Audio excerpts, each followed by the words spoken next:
Hello दोस्तों, काजल के साथ नई स्टोरी सुनने के लिए तैयार है ना। हाँ, आज की कहानी है हमारी बिजी एंड रशी कॉम्प्लेक्स। मंगलवार था उस दिन। हनुमान मंदिर में बहुत भीड़ थी। पुजारी श्यामल दास बड़ी व्यस्तता से भक्तों के बीच लगा था। उसके दोनों हाथ बहुत तेज़ी से चल रहे थे। एक हाथ से पूजा करने को आए व्यक्ति की थाली पकड़ता, उतनी देर में बाएं हाथ से समीप रखी कटोरी में से सिंदूर का टीका अंगुली में लगाता और अंगुली से सामने वाले के माथे पर तिलक लगाता, या कोई मस्तक की बजाय अपने अंगूठे पर या थाली में रखे प्रसाद के कागज़ पर तिलक वाला सिंदूर लेना चाहता तो वहीं पर छापा लगा देता। उसके बाद थाली में रखा सब चढ़ावा बजरंगबली की मूर्ति के चरणों में उलट देता। फिर मूर्ति के चरणों के पास पड़े मिठाई बताशों के ढेर में से थोड़ा सा प्रसाद थाली में रख देता। किसी सेठ की थाली में बड़ा सा गजरा और बढ़िया मिठाई वाला पेड़े वाला प्रसाद होता तो उसकी थाली को पवन पुत्र के सामने रखकर 2-3 बार दाएं बाएं आरती करने के स्टाइल में घुमाता, दूसरे हाथ से घंटी बजाता। इस अतिरिक्त पूजन से सेठ पुजारी पर खुश होकर 20 का या 50 का नोट उसे भेंट करता। बदले में जय हनुमान बाबा की या बजरंगबली मंगल करें ये तेल लगाता। आभार प्रकट करने का यह आकर्षक तरीका भक्त सेठ को भी खुश कर देता था। यूँ तो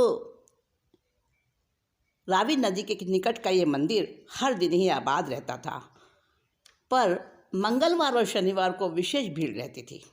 मनसा पूरण हनुमान जी की भव्य प्रतिमा का इन दिनों में विशेष स्पेशल श्रृंगार किया जाता, नया सिंदूर पोता जाता और उस पर चमकीले वर्क लगाकर उसे सुशोभित किया जाता। हनुमान जी के हाथ में पकड़ी गदा को पूरा चांदी के वर्क से ढका जाता और दूसरे हाथ में हनुमान जी ने पकड़े हुए पर्वत को भी उसको भी सजाया जाता।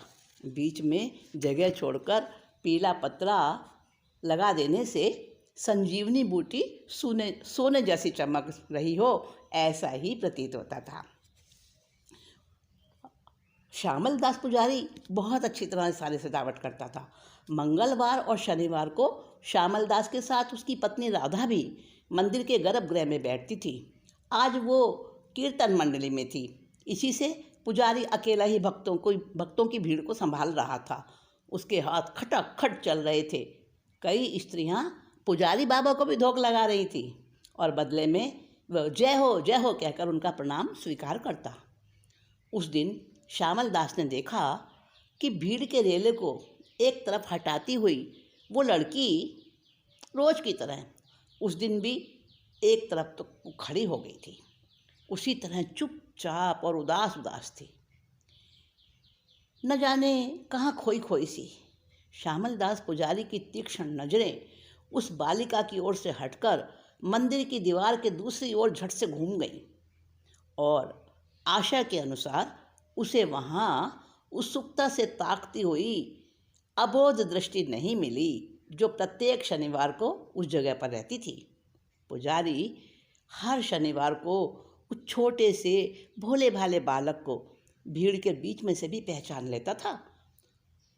उस दिन पुजारी उसे वहाँ ना पाकर कुछ व्याकुल भी होने लगा। यद्यपि अभी भी उसके हाथ यंत्रवत काम में लगे थे और मुख से भी आदतन जय हो की गुहार वो लगा रहा था, पर फिर भी उसका दिमाग उलझा हुआ था। सोच रहा था कि आज मासूम मुखड़ा क्यों नहीं दिखाई दिया यहाँ। अनजाने अपरिचित उस बच्चे के प्रति वह सहसा चिंतित हो गया था। आज तक कभी उसने अपने भीतर में इस तरह का लगाव जुड़ाव किसी के लिए अनुभव नहीं किया था। कई बार अपने साथ वाले नौकर के साथ उस भोले बालक ने अपने नन्हे नन्हे कोमल हाथों से हनुमान जी की प्रतिमा पर फूल भी चढ़ाए थे। श्यामल दास ने यह भी देखा था कि जब उसके साथ का नौकर आंखें मूंद कर खड़ा होता था तब वो बालक अपनी बेचैन नजरें इधर उधर घुमाता और जैसे ही दीवार के पास खड़ी लड़की दिखाई देती वो खिल जाता। दूसरी ओर वो किशोर उम्र की लड़की भी उस समय बड़ी चंचल मालूम देती। दोनों बड़ी ही व्याकुलता से बड़े ही अनुराग भरे भावों से एक दूसरे को देखने लग जाते थे। एक दो क्षण तो उनकी निगाहें मिल जाती थी और दूसरे ही क्षण वो पुनः अपने अपने नेत्र बंद कर लेते थे। लड़की तो मंदिर के गर्भगृह के पूर्व की दीवार के आसपास खड़ी रहती थी और वो बालक पश्चिमी दीवार से सटा हुआ खड़ा रहता। दोनों ही भगवान की पूजा करने का दिखावा तो करते थे। ऐसा लगता था उनकी हरकतें अन्य लोग समझें या नहीं, पर श्यामल दास तो अब हर सप्ताह उन दोनों की बड़ी आतुर प्रतीक्षा किया करता था। उस दिन शनिवार की जगह मंगलवार को भी वह लड़की मंदिर में दिखाई दी थी, मगर छोटा बालक नहीं आया था आज। किशोरी की व्याकुल नज़रें भी सामने फैली भीड़ में उसे ही खोज रही थी। पुजारी के नेत्र लड़की के हाव भावों का निरीक्षण कर रहे थे। तभी लड़की की बड़ी बड़ी पनीली आंखों में चमक आ गई और उसकी नज़रों का अनुसरण करते हुए पुजारी ने देखा तो वो भी खुश हो गया। सफ़ेद निक्कर और आसमानी कमीज में सजा हुआ वो प्यारा सा बालक स्कूल बैग लिए हुए एक तरफ खड़ा था। आज उसके साथ हमेशा वाला नौकर नहीं था, बल्कि लंबी छरहरी सुंदर सी एक युवती थी। पुजारी उस युवती की सादी सुंदरता और चेहरे के नैन नक्श का मिलान मन ही मन किशोर आयु वाली लड़की के साथ कर रहा था। भक्तों की पूजा की थालियाँ उसके हाथ संभाल रहे थे और दिमाग तो सोच में लगा हुआ था। उसकी आंखें युवती और बालक का पीछा कर रही थी। पलक झपकते ही वो बालक और वो युवती उस किशोरी लड़की के पास जा पहुँचे थे। श्यामल दास ने बड़ी हैरानी से देखा कि युवती और वो किशोरी आपस में बतिया रहे थे। यह तो आज पहली बार हुआ था, ऐसा पहले कभी नहीं हुआ था। अन्य दिनों में तो लड़की और बालक एक दूसरे की तरफ प्यार से टकटकी लगाकर देखा करते थे बस, मगर आज तो बच्चा शायद वो उसकी मम्मी थी। आज वो बच्चा अपनी मम्मी को साथ लेकर आया था और मम्मी का परिचय उस लड़की से करा रहा था, जिससे वो खुद भी अपरिचित था। परंतु यदि अगर उसे वो पहले से नहीं जानता था तो इतने अपनेपन से उसे खोजना, देखते रहना, और वो लड़की भी तो भीड़ में सिर्फ उसे ही ढूंढती थी। अगर वो दोनों एक दूसरे को जानते थे तो फिर आपस में कभी बोलते क्यों नहीं थे? श्यामल दास पुजारी ने बहुत अच्छी तरह से छिपकर उसे देखा था और नोट किया था कि बालक अपने साथ वाले नौकर से छिप कर लड़की को देखता था। पुजारी की खोपड़ी में पहेली जैसी घटना समा नहीं पा रही थी। उसका मन कर रहा था कि सारा काम छोड़कर उन तीनों के पास जाकर उनकी बातें सुन ले, लेकिन शनिवार और मंगलवार की व्यस्त घड़ियां ही तो उसकी कमाई का सीजन थी। वो चाहकर भी अपने आसन से उठकर उधर नहीं जा सका। तभी श्यामल दास की पत्नी राधा उधर दिखाई दी। कीर्तन से उठकर वो अपने पति के पास आ रही थी। गर्भगृह के अहाते की बाहरी दीवार के पास पुजारी ने राधा को रुकते हुए देखा। तभी एक बारात ने जयकारों के साथ मंदिर में प्रवेश किया और फिर तो पता ही नहीं चला कि कब वो तीनों वहाँ से गायब हो गए। पुजारी आधी रात को अपनी खटिया पर लेटा तो इतनी थकान और नींद थी उसकी आंखों में कि बस निढाल ही हो गया। सुबह 4 बजे तो उठते ही रोजाना का बंधा बंधाया कार्यक्रम। दोपहर बाद भोजन के समय ही राधा से बात हो सकी। राधा से मालूम हुआ कि कल अपने मंदिर में जिले की उच्च शिक्षा अधिकारी आई थी अपने बेटे के साथ। अर्जेंट फ़ोन आ जाने से बिना दर्शन पूजा के ही उनको जाना पड़ गया। आने वाले शनिवार को उनकी तरफ से मंदिर में भंडारा होगा। सारी व्यवस्था अपन दोनों को ही संभालनी है। 30,000 रुपये तो वो नगद देकर गई हैं। उस दिन बुधवार था, 3 दिन बाद ही तो शनिवार है। बीच के 3 दिन इंतजाम में निकल गए। शनिवार को सुबह 8 बजते ही सफ़ेद झक वर्दी पहने बैरों की टोली के साथ उस युवती ने मंदिर में प्रवेश किया। श्यामल दास ने युवती के साथ उसी बालक को देखा और झट से अनुमान लगा लिया कि हो ना हो ये ही उच्च शिक्षा अधिकारी हैं। उसी समय राधा भी कमरे से बाहर आई। सम्मानपूर्वक उसने उन्हें कुर्सी दी और उन्होंने व्यवस्था के बारे में पूछा, जानकारी करी और फिर संतोष भी प्रकट किया। इतने में ही किशोरी लड़की एक संभ्रांत पुरुष और महिला के साथ आती दिखाई दी। बालक खुश होकर उनकी तरफ लपका और फिर तो वे सभी साथ बैठ गए। श्यामल दास पुजारी को पिछले काफ़ी समय से उस लड़की और उस छोटे बालक से एक प्रकार से गहरा लगाव हो चुका था। तभी तो वो हर शनिवार को उन दोनों की प्रतीक्षा किया करता था और उनके हाव भाव को भी देखता परखता रहता था। इस मंगलवार से तो उसे बहुत अबूझ जिज्ञासा भी बन चुकी थी। अभी मंदिर में विशेष रश नहीं होने से वो उनके पास बैठकर उनके वार्तालाप को सुन सकता था। उसने ऐसा ही निर्णय कर लिया, बैठा रहा वहीं पर। पहले उस किशोरी ने अपने मम्मी पापा से युवती का परिचय कराया। वह बोली, पापा ये एजुकेशन ऑफिसर मेरी आंटी हैं। कल पहली बार हम लोग मिले और मिलाया मेरे इस प्यारे प्यारे भैया ने। ये कहकर उसने उस बालक को अपने पास खींचा, बड़े प्यार से उसे चूम लिया। फिर युवती से कहने लगी, आंटी इनसे मिलिए, ये मेरे पापा मिस्टर डेविस और ये मेरी मम्मी मर्सी। इतने अच्छे हैं कि एक बार कहने से ही इन्होंने मेरी बात मानकर यहाँ आना मंजूर कर लिया। मिस्टर डेविस बोले, आज वीकेंड की वजह से मैंने पिकनिक का प्रोग्राम बनाया था, लेकिन लिली बोली, पापा आप मेरे साथ चलो, एक सरप्राइज दूंगी। और पूछने पर भी कुछ बताया नहीं और फिर खुद ही ड्राइव करके हमें यहाँ ले आई। लिली की मम्मी मर्सी बोली, क्यों लाई है हमें, बता तो जरा। लिली के प्रति उसके मम्मी पापा का गहरा अपनत्व उनके शब्दों और लहजे से पता चल रहा था। मर्सी ने आगे कहा, लगता है इस रूट पर तो पहली बार नहीं आई है लिली। कैसी आंखें मींचकर गाड़ी लेकर आई है। हाँ मम्मा, मैं यहाँ कई बार आती हूँ, तुम नाराज मत होना। मैं यहाँ टेम्पल में वर्शिप को नहीं आती, बल्कि अपने इस भैया को देखने, सिर्फ देखने के लिए यहाँ आती हूँ। बेटा लिली और टेम्पल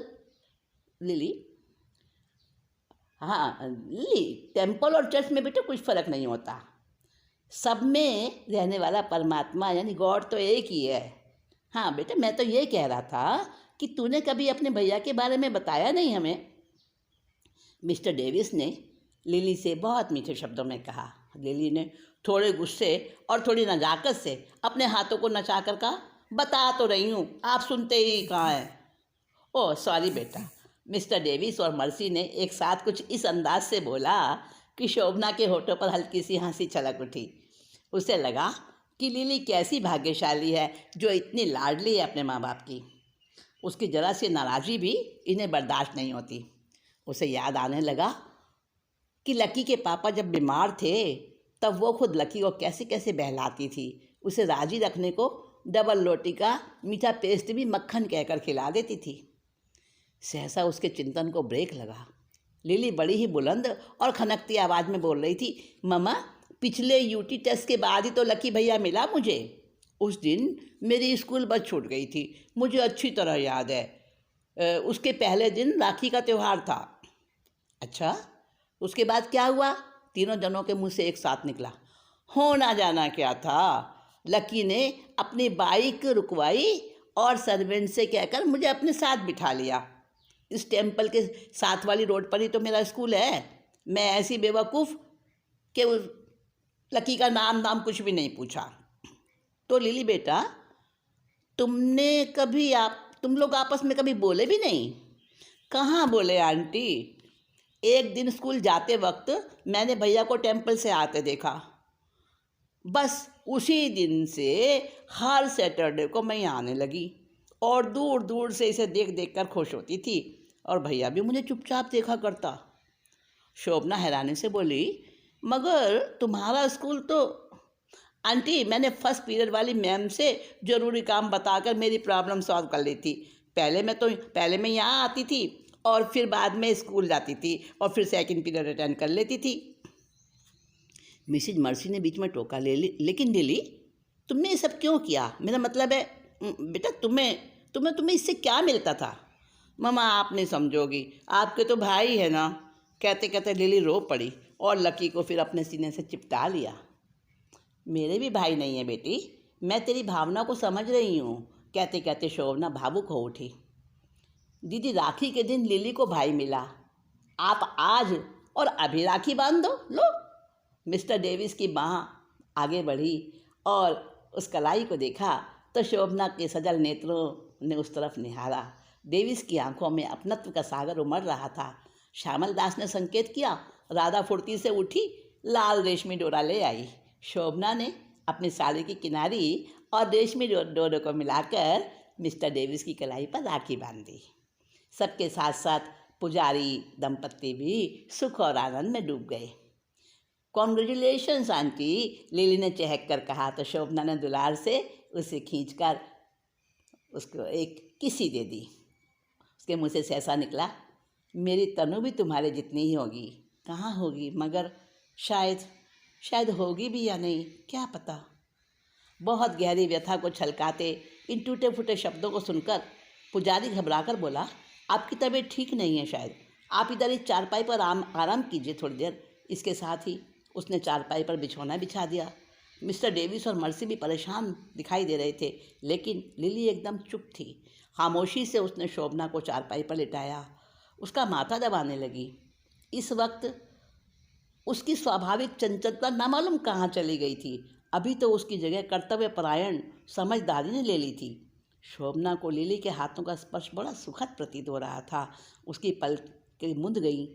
लकी कुछ भी समझ नहीं पा रहा था। मर्सी ने बड़े प्यार से उसे गोद में लिया और पूछने लगी, लकी बेटा, आपके पापा क्या करते हैं? पापा नहीं है आंटी। ये सुनते ही तो सन्नाटा छा गया मिस्टर डेविस के कानों में। तभी शोभना उठ बैठी। लकी के पापा के दोनों पांव एक्सीडेंट में नहीं रहे। काफ़ी इलाज के बाद,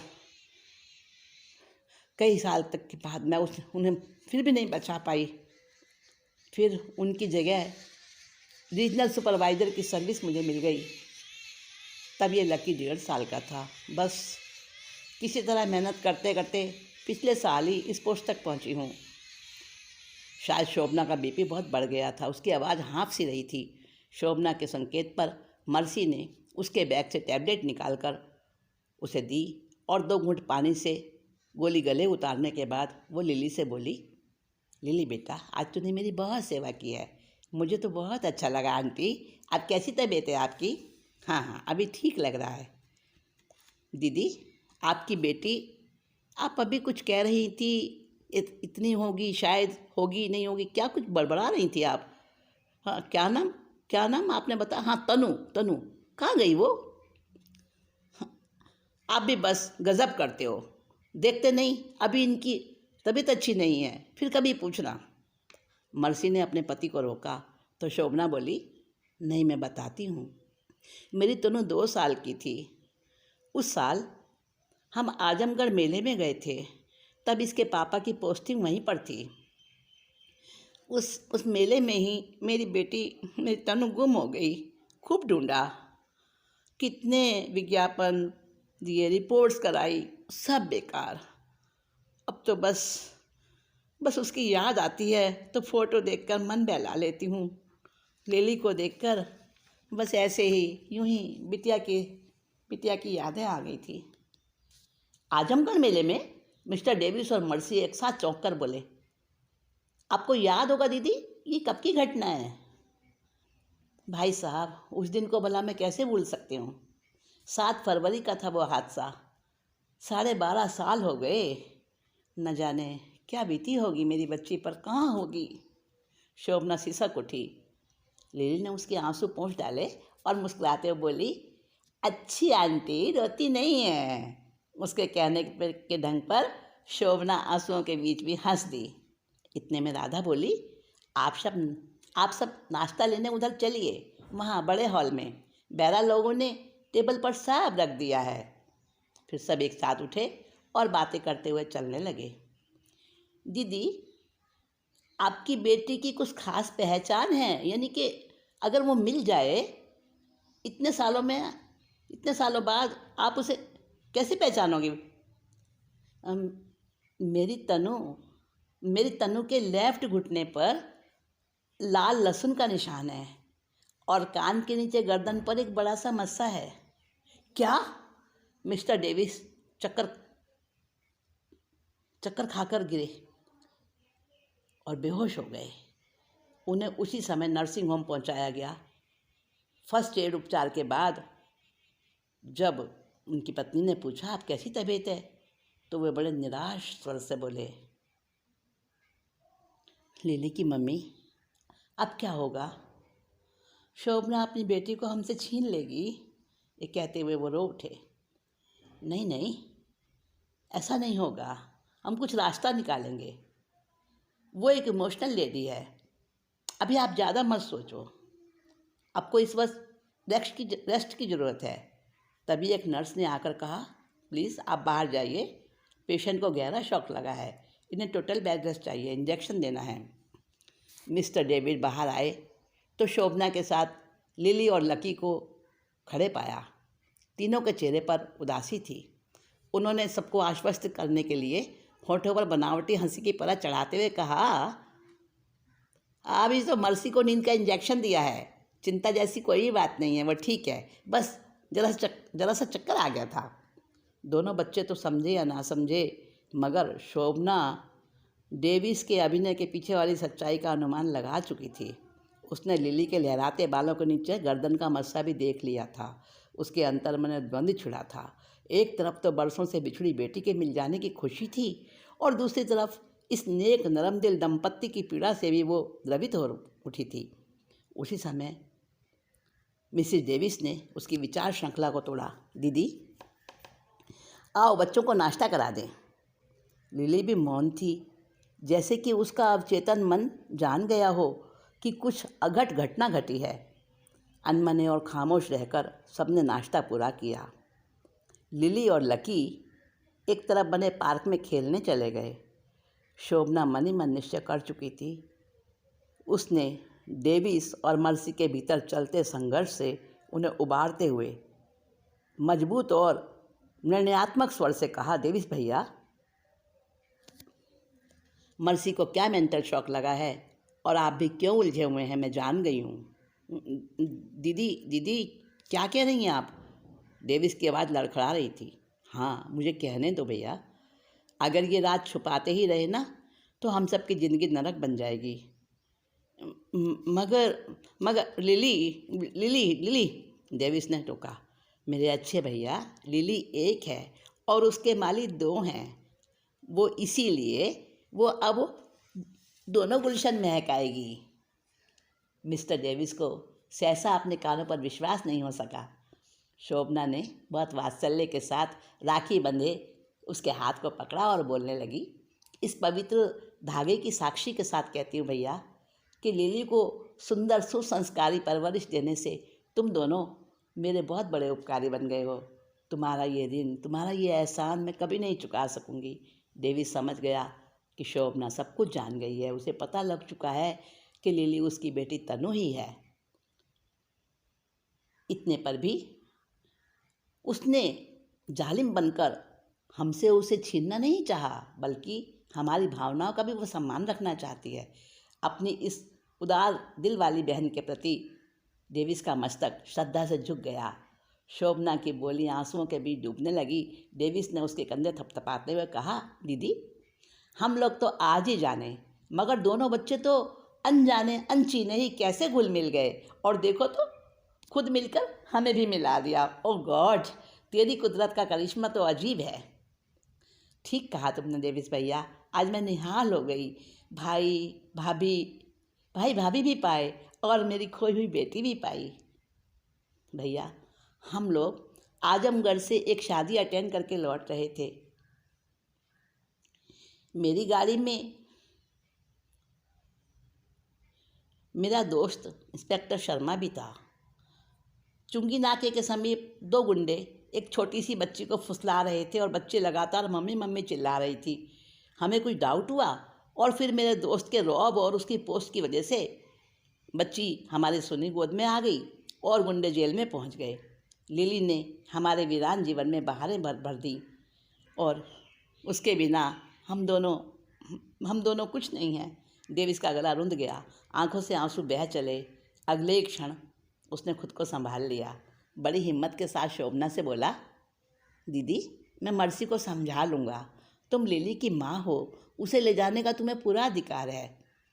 उसकी बात को काटते हुए शोभना ने कहा, क्या कहते हो भैया, गुंडों से बचाकर उसे शिष्ट शालीन जिंदगी और भरपूर प्यार से सींचने वालों के एहसानों का बदला क्या क्रूरता से लिया जाता है? नहीं नहीं, मैं एक माँ हूँ, तो मर्सी की ममता का गला कैसे घोट दूँ भला? नहीं भैया, लिली तुम्हारी बेटी है और तुम्हारी ही रहेगी। मेरा दिल तो अपनी लिली को फलते फूलते और महकते देखकर ही खुश रह लेगा।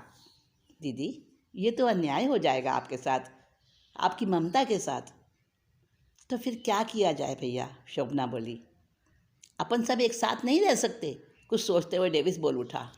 वेरी गुड आइडिया, शोभना खुशी से उछलती हुई बोली। उसके बाद सभी नर्सिंग होम गए।